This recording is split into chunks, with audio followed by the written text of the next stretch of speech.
ओम नमः शिवाय। विश्वेश्वराय नरकान्तककारणाय कर्णामृताय शशिशेखरधारणाय कर्पूरकान्तिधवलाय जटाधराय दारिद्र्यदुःखदहनाय नमः शिवाय।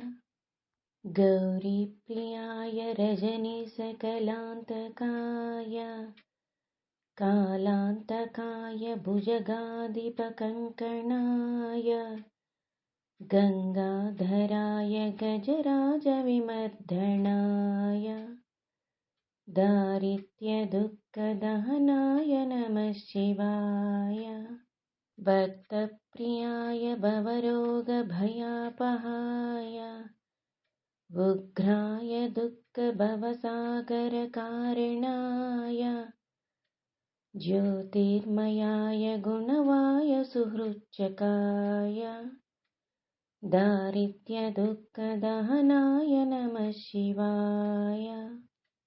चीर्माम्बराय शिवभस्मविलेपनाय पालेक्षणाय मणिकुण्डलमण्डिताय मञ्जीरपादयुगलाय जटाधराय दारिद्र्यदुःखदहनाय नमः शिवाय।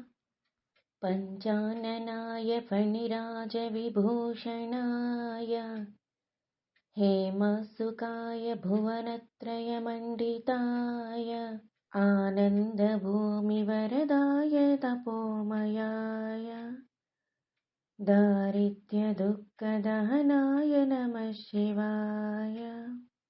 भानुप्रियाय भवसागरकारणाय कालान्तकाय कमलासनपूजिताय नेत्रत्रयाय शुभलक्ष्मणलक्षिताय दारिद्र्यदुःखदहनाय नमः शिवाय।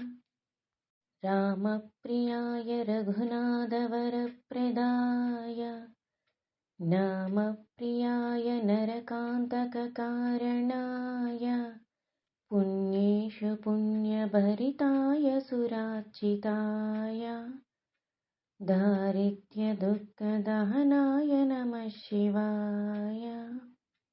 मुक्तेश्वराय फलदाय गणेश्वराय गीतप्रियाय वृषभेश्वरवाहनाय मातङ्गजन्मवसनाय महेश्वराय दारिद्र्यदुःखदहनाय नमः शिवाय।